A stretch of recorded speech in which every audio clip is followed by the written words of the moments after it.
Selesai sudah.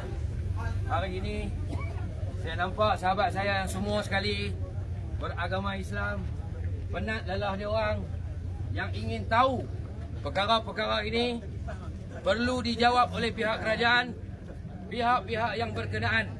Ingat, kami datang dari jauh.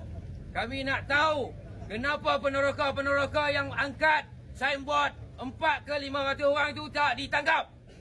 Itu yang kami nak tahu. Yang kedua, saya nak tahu kenapa dia nak mempertahankan tanah durian ini. Kenapa? Dan saya nak minta Jabatan Mineral, Jabatan Pejabat Tanah untuk siasat apa hasil bumi yang ada di sini yang dia orang sembunyikan. Tanah pun terlibat. InsyaAllah dengan bergabungnya kami, orang Melayu, bangsa Melayu takkan hilang di bumi ini. Takbir! Takbir! Takbir! Sekian, terima kasih.